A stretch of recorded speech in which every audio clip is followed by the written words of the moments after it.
Toss জিতে কানাডাকে ব্যাটিংয়ে পাঠান যুক্তরাষ্ট্রের অধিনায়ক মোনাঙ্ক প্যাটেল। প্রথমবারের মতো আইসিসির বৈশ্বিক আসরে অংশ নিচ্ছে যুক্তরাষ্ট্র। শুরুটা দারুণ করে কানাডা। প্রথম বলেই 4 মেরে অ্যারন জনসন ভালো কিছুর ইঙ্গিত দেন। ওপেনিংয়ে তার সঙ্গী নবনীত ধালিওয়াল। ৩৫ বছর বয়সী নবনীত কানাডার সাবেক অধিনায়ক। তৃতীয় ওভারে ৩-৪-এ আলী খানের বল থেকে ১৭ রান তোলেন জনসন। তার জন্ম জ্যামাইকায়। আন্তর্জাতিক টি-20-তে ৩৩ বছর বয়সী এই ব্যাটারের স্ট্রাইক রেট ১৬৫-রও বেশি। ষষ্ঠ ওভারে সাফল্য এনে দেন বাঁহাতি স্পিনার হারমিত সিং। জনসন করেন ১৬ বলে ২৩ রান। পাওয়ার প্লে ৬ ওভার শেষে কানাডার রান ১ উইকেটে ৫০। অষ্টম ওভারে রান আউট পরগত সিং। তার সংগ্রহ ১ রান। এই ম্যাচে কানাডা একাদশের ৫ জনই ভারতীয় বংশোদ্ভূত। ৪ জন আছেন ক্যারিবীয়, ২ জন পাকিস্তানি। দ্রুত রান তোলায় মনোযোগী হয় কানাডা।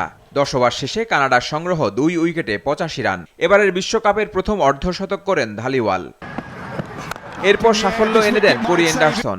নবনীত ধালিওয়ালের ৪৪ বলে ৬১ রানের দুর্দান্ত ইনিংসের সমাপ্তি। তার ইনিংসে ছিল ৬টি ৪ ও ৩টি ৬-এর মার। ধালিওয়াল ফিরে গেলেও আরেক পাশে ঝড়ো ব্যাটিং করতে থাকেন কির্টন। মাত্র ২৮ বলে 50 তুলে নেন তিনি। শেষ ৫ ওভারে ৫৭ রান তোলে কানাডা। শেষ ২ ওভারে ঝড় তোলেন শ্রেয়াস মোভা। ১৬ বলে ৩২ রানে অপরাজিত থাকেন তিনি। কির্টন আউট হন ৩১ বলে ৫১ রান করে। ২০ ওভারে স্কোর ৫ উইকেটে ১৯৪ রান। জবাবে শুরুতেই ধাক্কা খায় যুক্তরাষ্ট্র।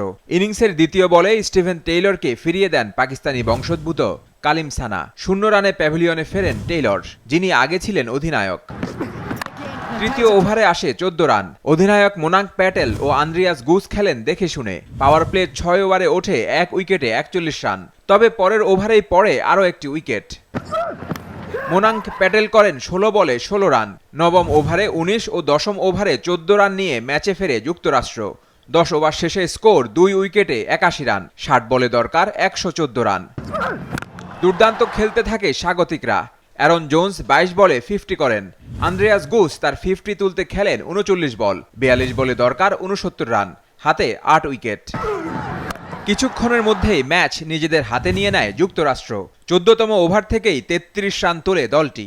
এক পর্যায়ে সমীকরণ দাঁড়ায় ৩০ বলে ২৭ রান। ডেঞ্জারম্যান গুস ফেরেন ১৬তম ওভারে। আন্দ্রেয়াস গুস 46 বলে করেন ৬৫ রান। উইকেট নেন নিখিল দত্ত, যার বাবা ভারতীয় বাঙালি।